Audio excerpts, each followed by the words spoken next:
This program is produced by Eagle Mountain Apostolic Resource Center. To find additional episodes of this program, as well as other content, visit eaglemountain.tv.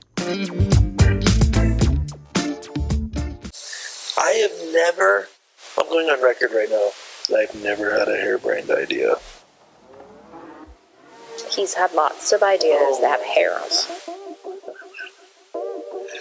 Did you just say I've had lots of ideas with hair on them? Yes. Okay. Oh my goodness. What? The devil? I found him. Why am I not surprised that he's in here? He's over here in this bucket. There he is. Mr. Sin! Not bothering us anymore. How are you doing there, Foxy? Such a beef wit. Do you know who you're talking to? I'm Mr. Sin. You can't talk to me like that.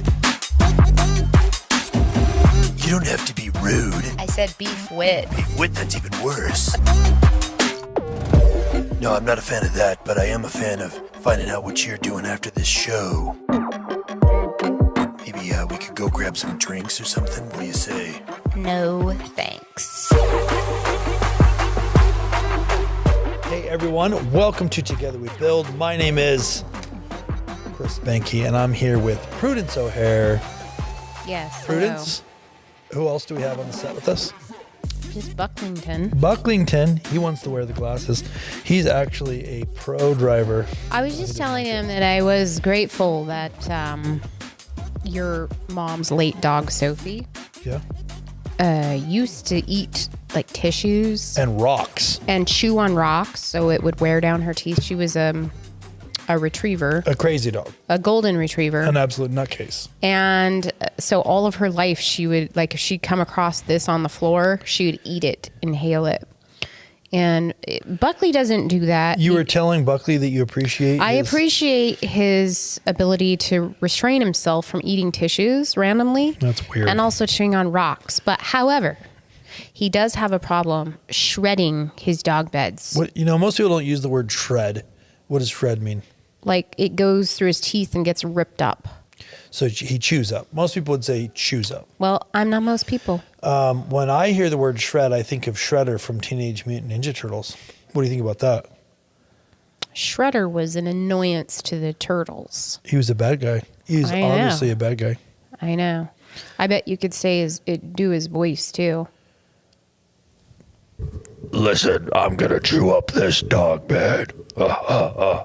That's just a villain voice. Yeah. I think it was a really bad one, actually. Whenever I watched Teenage Mutant Ninja Turtles as a kid, Yeah. whenever they had pizza, You wanted it. I wanted it. Yeah. I really wanted it. Especially when the cheese was like dripping. It's Yeah, me too. I bet they could quantify. I bet they could quantify an increase in pizza sales during the run of that cartoon show. Mm-hmm. I bet they could. Prudence, let me ask you a question. What would the title of your autobiography be? I think I might say the title might be I Didn't See That Coming.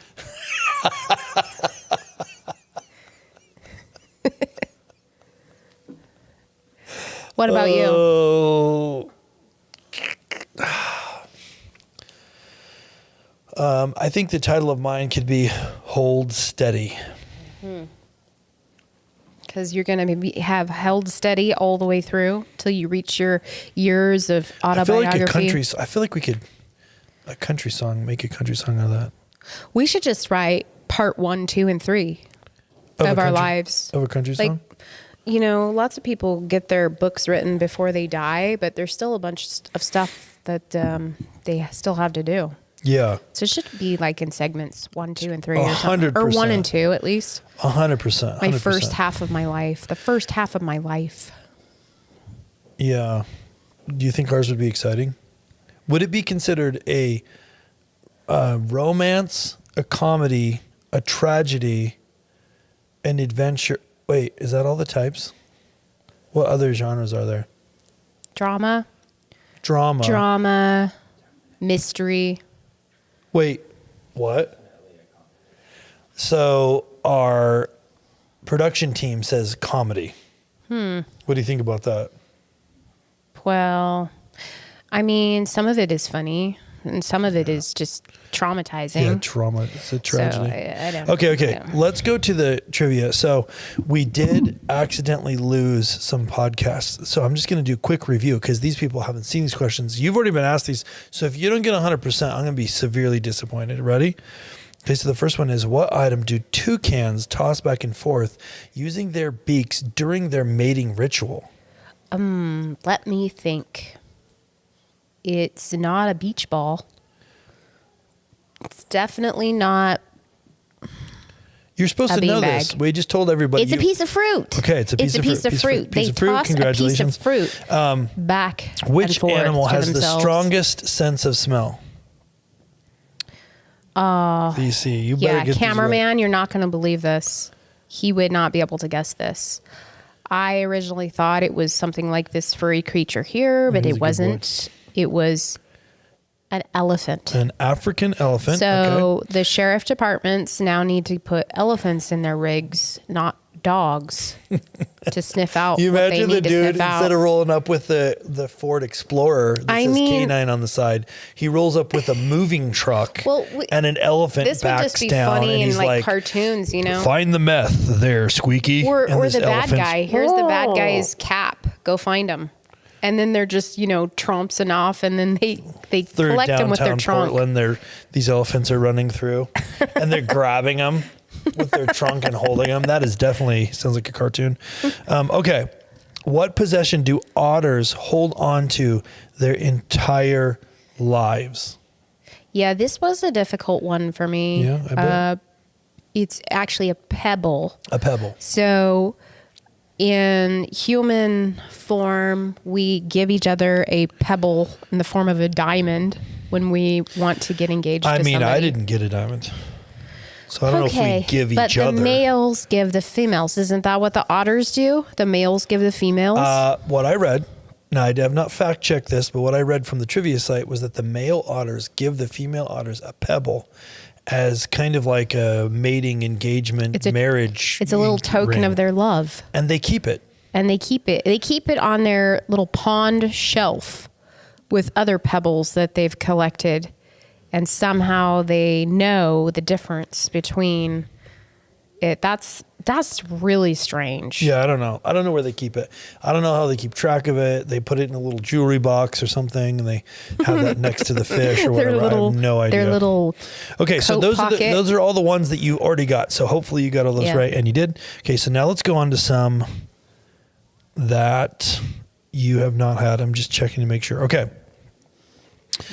By the way, otters giving the girl otter a pebble and she keeps it her whole life is super cool. Just so you know. If only humans were as dedicated as otters. I keep stuff, and sometimes you don't like it that I keep it. Yep.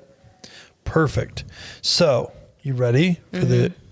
Okay, here you go. What sea creature can be broken into 5 pieces and still survive?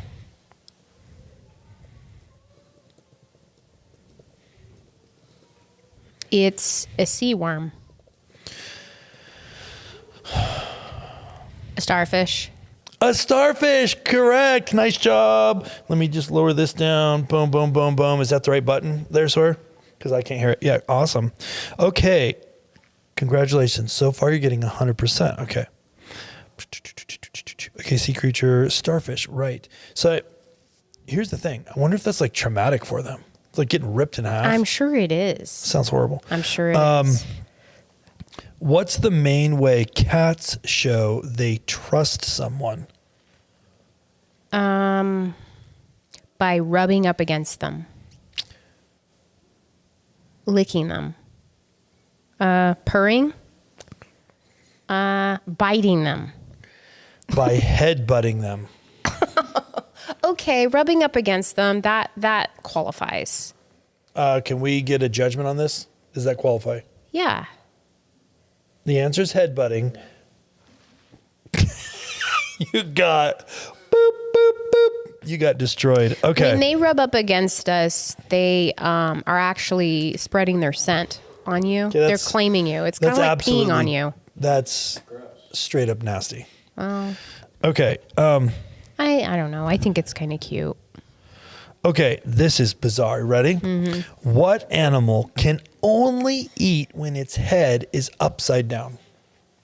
Oh, a sloth. Was it a sloth? The head upside down. Are you trying to give me a hint? No. Okay. I had high hopes. Is it a water creature? I had high hopes and no. High hopes.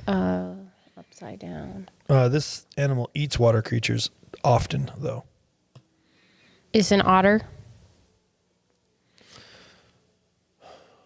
Do you think otters have a to be seal. upside down to eat? Or a seal? Think about this. Now you're just naming things that eat water creatures. It's a flamingo. Oh, a They flamingo. turn their head around and they... Oh, I never knew that. That's new to me. Yeah, I think you didn't know any of these. Okay, so I'm going to give you 100% credit because you tried hard. It's a participation That trophy. is lame. It's a participation We do trophy. not practice mediocrity here. Lame. All right, let's jump into the actual... Wait, do you have any words to teach me or anything? No, I don't have the book. Okay, fine. Let's go to the topic. Tell everybody what we're going after today. All right. Today's topic, which you probably have already seen in the show title, so it's not a surprise, is the word restoration. Yes.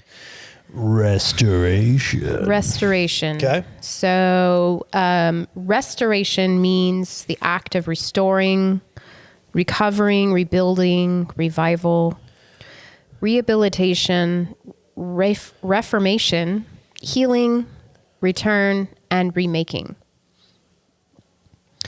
So one of the things that about this particular thing is that us humans really love to restore vintage things. Yeah. Like antiques and old cars. So just last weekend, I drove past this car show that was happening up the road, and it was really hopping, and all of the colorful old cars and hoods up. And How hopping? Like hundreds of people? yeah, probably. Dude, that's cool. Yeah.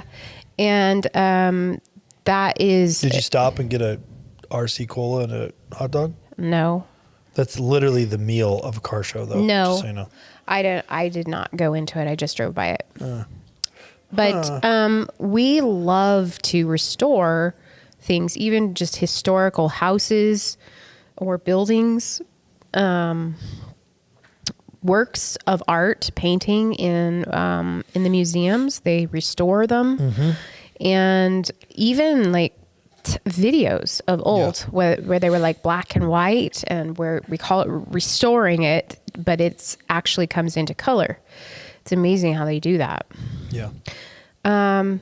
But the one thing about restoring or restoration is that is never really an exact of what it used to be. You mean it's never, even if you restore something like let's say a car, right? You restore it like exactly. It's not actually exactly. Right. Yeah. Right. Yeah. It's a rebuilding. It's a revival. It's a rehabilitation. It's a remaking. That's what restoration means. So we're just trying to, put it back to very much the original state. Now, when we talk about restoration in the form of like our spirituality, I don't think I said that word very well. Spirituality. It's a new accent. Prudence is dropping a new accent on us. I think that God has the ability to restore us to our original place because he's God and he does supernatural things like that. But as far as like material possessions and such, we can only get it to a certain place of original. So you're of what saying it used to be. You're saying we can and should and make an effort, but it's never perfect. Yeah, exactly. So as I was kind of studying this subject, I came across this 4 R's of restoration, and it was on somebody's website. I'm not even sure that they knew where they found it. Otherwise, I probably would have quoted it. But what kind of weirdo stuff are you bringing into this thing? Anyways, so the 4 R's of restoration, according to this one place, I didn't invent this, was the first one was replace. And this is in Ezekiel 36:26. He will replace our hearts of stone. So in restoration, we are replacing. We're replacing the parts that are broken. Yeah. And adding the new to make it work again. Yeah. So he will replace our hearts of stone. And I think that a lot of us have hearts of stone. Yeah. That need replaced with something that is soft and pliable and can be vulnerable. Hearts of stone can't do that. Mm-hmm. They're full of pride and arrogance and deception and everything else that is unpleasant. It cannot, the Lord just cannot penetrate through it. So, the second R of restoration is renew in Romans 12:2. We become renewed in our minds. So as we are young and are going through stuff, a lot of times we get traumatized or abused or are learning beliefs about things that we shouldn't be believing. So we're constantly being bombarded to be a part of the devil's team. And we need renewed minds. So when you become baptized, that doesn't just come with a renewed mind. We have to actively get that. And sometimes it's daily. So I just want to make sure everyone understands. So when you say renewed mind, you're not talking about salvation. Right. So we have to separate that. Yeah. I think a lot of times the church has a kind of a weird understanding that like salvation is it. Right. But if we we got them baptized, we and that's it. We're done. We put a sticker on the side of our car. But if you step back for a second and you say, well, why did God create man in the first place? And that was to have a relationship with us. Then obviously salvation is not the end goal. Right. Like he wants to develop a friendship with us, a relationship with us. Yeah. So that's the starting point, the foundation, the base of the hill. Mm-hmm. But we're supposed to go up the hill. Yep. And in order to go up the hill, we have to have renewed minds. Yeah. That is where our battleground is in the spiritual side of things, in our mental. Right up here is where our battle is happening all the time. Yeah. It's not against flesh and blood. Right. Okay. So replace. He'll replace our hearts of stone. He'll renew us. We become renewed in our minds. And the third one is revive, Romans 6:4. We are raised from the dead and walking in a newness of life. That's talking about coming away from sin, you know? That's really beginning a whole new life with a different direction. Yeah. And the fourth is return. Romans 5:10. Reconciliation through the perfect sacrifice of Jesus. Wow. And I think that all 4 of these words here are definitely a part of restoration: replacing, renewing, reviving, and returning. Yeah. So,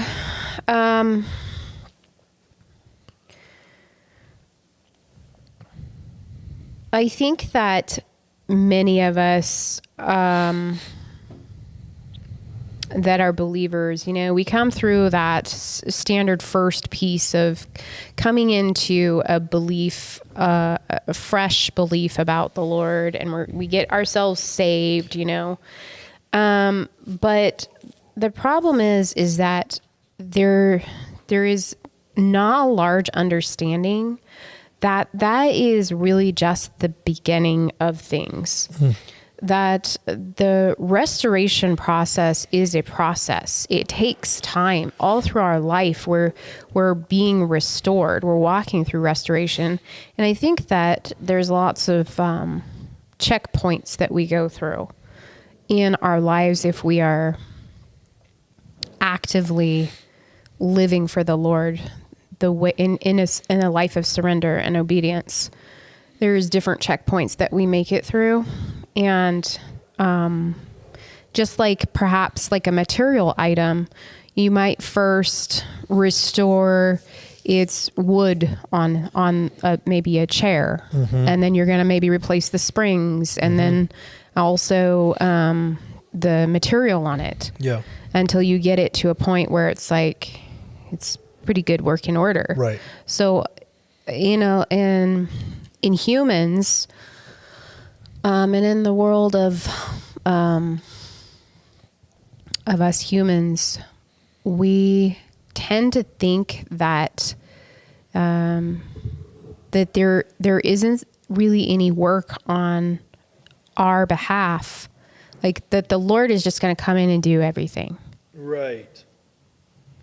And he's just kind of like, put your hands up, everyone. This is it. This is it.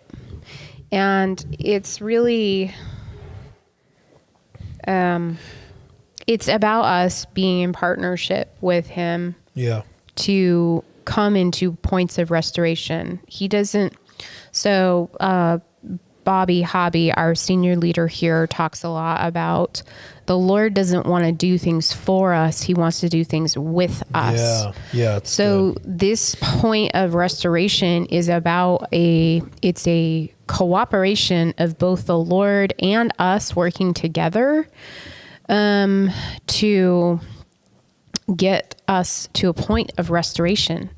And that is what he's asked us to do. That's what he's called us to do. He hasn't said, okay, everybody get your ticket to heaven and then just sit in your nasty habits, your bad beliefs, your sin. On your rapture rugs. On your rapture rugs and just, hold tight because you've got your ticket to heaven and that this is as good as it gets. Yeah. That is not what he asked us to do. I think it's important to, if you look at scripture, you see virtually, I think there might be no examples where God didn't choose to partner with one of his people. So from a theological standpoint, we got to understand, while it's true, God doesn't need anything. He doesn't actually need anything. Obviously, he doesn't need anything. He spoke the universe into existence with some words. So he doesn't need anything, but he chose to create us in a way where he made us for a purpose, on purpose, and he wants us to partner with him. So he actually, even though he doesn't need to, he chooses to always partner with his people. That means, in a sense, if you can understand my meaning without taking it out of context, he doesn't need us, but he needs us. Like he made us to partner with him. Right. And that's he really made us important. to be conduits of his power. Right. On this earth so that we can be effective for the kingdom of God.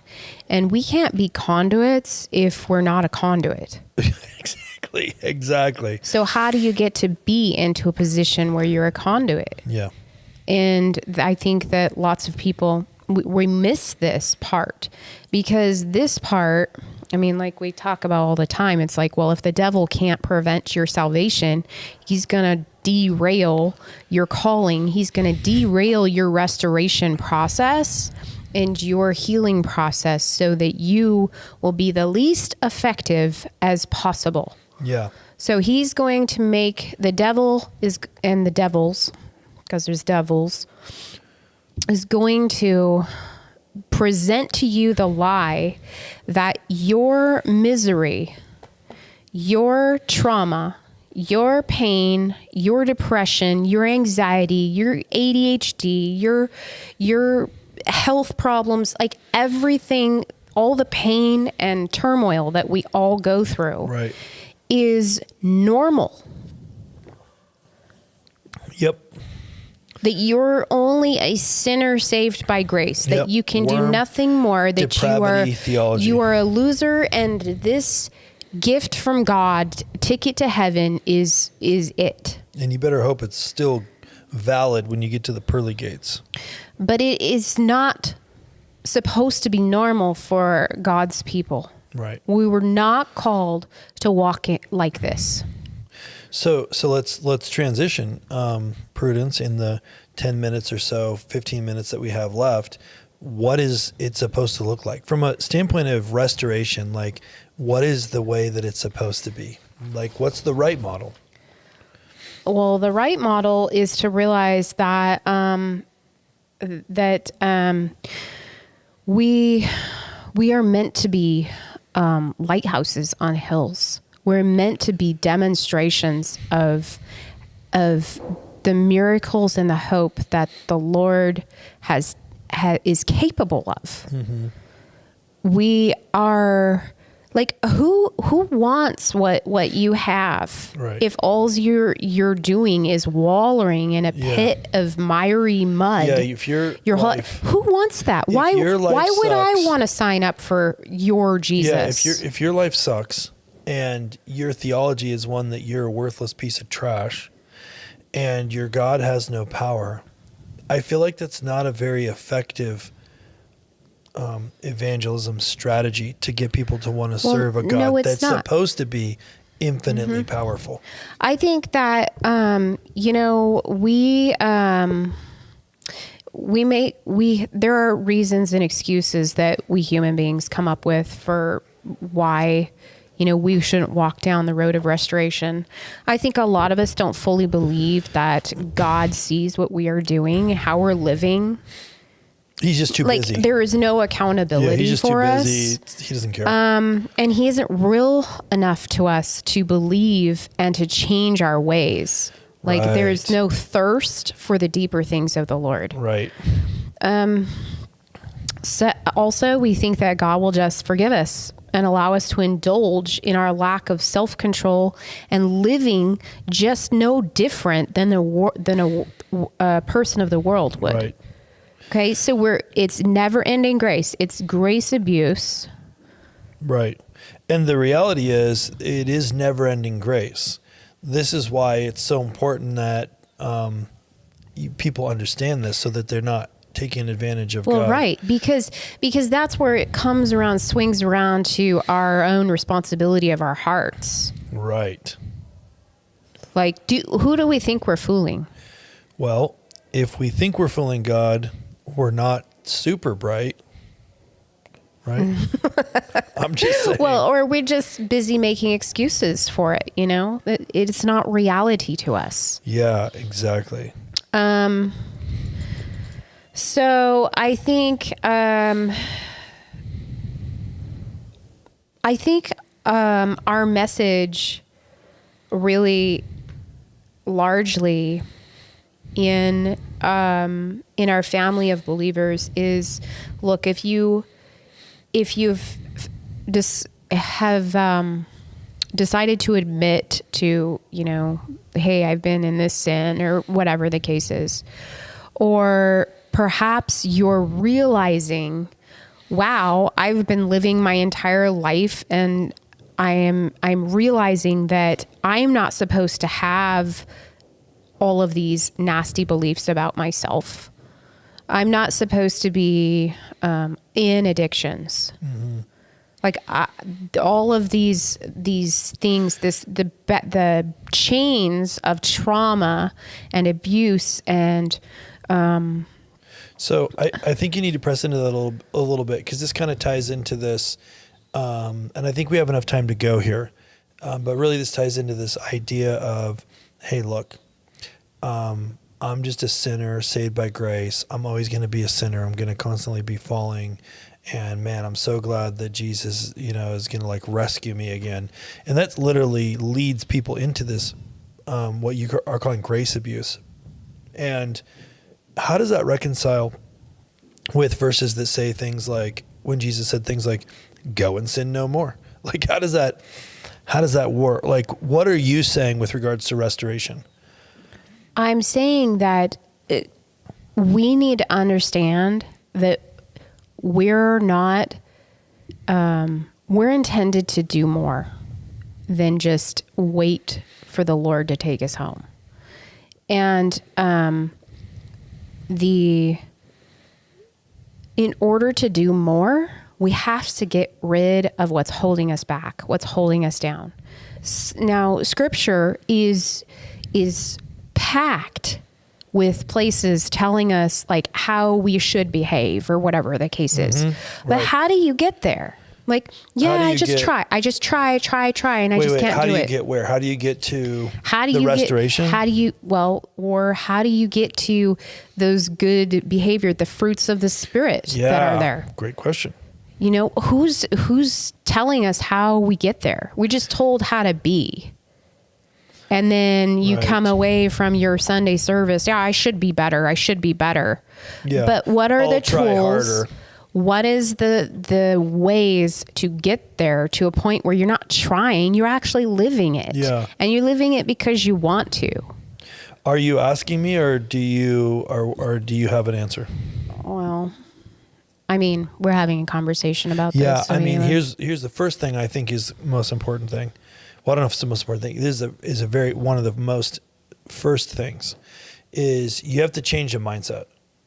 So we talk about here at Eagle Mountain, we talk a lot about this concept of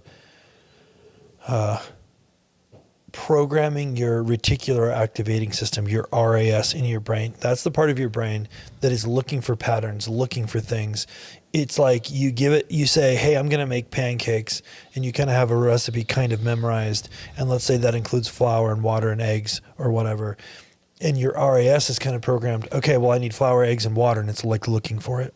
So if we're programming our brain, if we're programming our RAS with the data of, I'm just a filthy sinner, I'm just a filthy sinner, I'm just a filthy sinner, then your brain its job is to go create the environment that you're programming it with, and create and look for and find opportunities to become just a filthy sinner. Right. So one of the most important things we need to do is to change our mind. This is what he was talking about in the Renew Your Mind So when we're talking about renewing our minds, we're talking about shifting the way that we think about the world around us from I'm just a dirty sinner to I'm seated next to Christ in heavenly places. Right. Yeah. That's a really different Or the fact that we are adopted sons and daughters. We're adopted sons and daughters. We're royalty.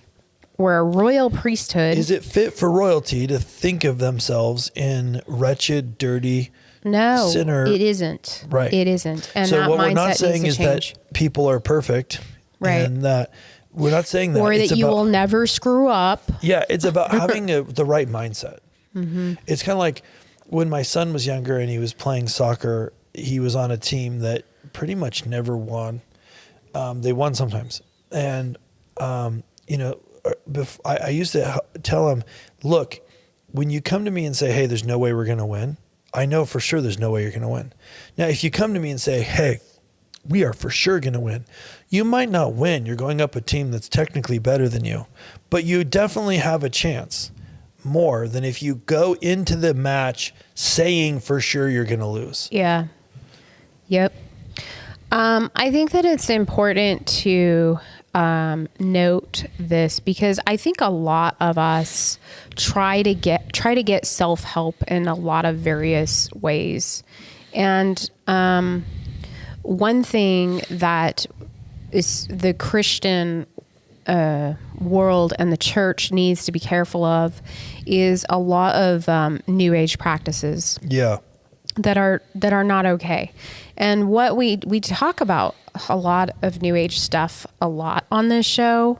And as I learn more and more about new things and new things about the Lord, a lot of things was the Lord's invention, but it's being channeled through wrong wrong ways of doing Yeah. things.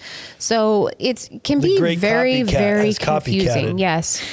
So I think that we just need to be reminded that Jesus is the only one capable of bringing complete and perfect restoration. It isn't Reiki. It's not yoga, New Age meditation, not the Course of Miracles, crystals and spells, incantations, or tarot cards. What about gender changes and stuff? No, doesn't work. Not years and years of counseling and self-help books either.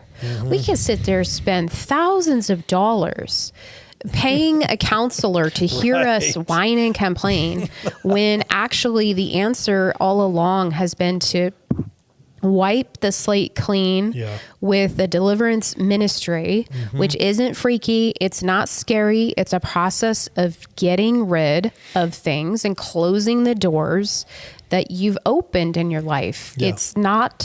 It's not a scary thing like Hollywood would make it. Okay. Yeah, totally. It's about setting that foundation so you can build upon it on a firm foundation. Yeah. But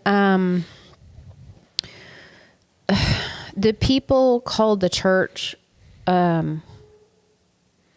which is us, Yeah. we have to start the process of full restoration and everything it includes. And we have to see that the idea of free salvation isn't really free. Right. This is an exchange. Totally. This is an exchange for your servanthood and life. Well, let's clarify something, because I think a lot of people are going to freak out. So salvation is free, like it is a free gift. The development of the relationship with the Lord, which is the purpose of the salvation, is to restore you back into what God originally intended and create an opportunity for you to develop a relationship for all of eternity with God. So like what Jesus does is free, but that doesn't mean that there's not a cost to living the way the Lord has created you to live. So what I mean by that is, like, what we believe is that every single person was created on purpose for a purpose before the foundations of the earth. In other words, God designed you on purpose for an assignment that he had that fits in with what he's trying to do, to bring heaven to earth. And so he created you for that reason. And salvation, being a free gift, doesn't mean that that's not hard work. The reason you're Right. here. Yeah. And so this restoration part should be a foundation.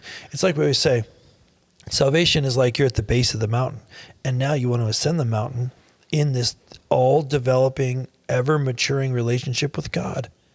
And if you're not doing that, then you have to kind of ask yourself, like, well, do you really believe the things that you claim to believe? Because if you do, then why wouldn't you be ascending this, developing this, maturing this relationship with the Lord? Yeah. Yeah. I think that pretty much sums it up. But I just really feel like there's so much more to just getting baptized in water. Mm-hmm. That's your start. And there needs to be a change, a mindset change of what we are supposed to look like as the bride of Christ. Yeah. And it needs to be different than what's out there in the world. Yeah. Yeah, it's kind of like, like let's say heaven is Disneyland, and you're like, hey, so what we're going to do is I'm going to buy a ticket to Disneyland, and this is what God's doing, and I'm going to give it to you. So now you got a ticket to Disneyland. And then all you do is care about that you got in. But then you spend, and you get to go in, 20 years from now. But between now and then, all you're doing is caring that you got into Disneyland. You're not developing a relationship with the Father that gave you the ticket in the first place. And he's like, hey, you want to do something? You want to go higher? Do you want to develop a deeper relationship? You want to come up the mountain into my presence? And you're like, no, but let me just tell you, I'm super grateful that I have this ticket. And that's all. It's like no one would do that. That's weird. But that's kind of what we're doing when we don't take the process of restoration seriously. And you got to understand, that's God's model. He sent Jesus to earth to restore back what Adam and Eve botched up. His model, Jesus' model, was a model of restoration. Yeah. So that should be the way we approach everything. So let's not just restore our historical house and chair And car. Let's look at restoring ourselves I love that. spiritually, Yeah, it's so good. because we don't get to go higher until that element is completed, or That's so at good. least well into the process of. It's so awesome. Prudence, thank you so much. You guys, thank you for joining us today on Together We Build.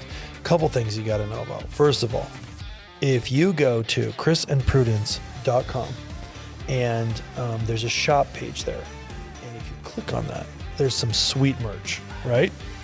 We got all kinds of amazing stuff. Plus, Prudence's book and her books and her music stuff's there. So check that out. You got to go there. Also, this is produced by Eagle Mountain TV. So if you go to eaglemountain.global, you'll find all the other episodes of Together We Build. That's the name of this show. There's also other really awesome programming there. You got to check it out. Go there.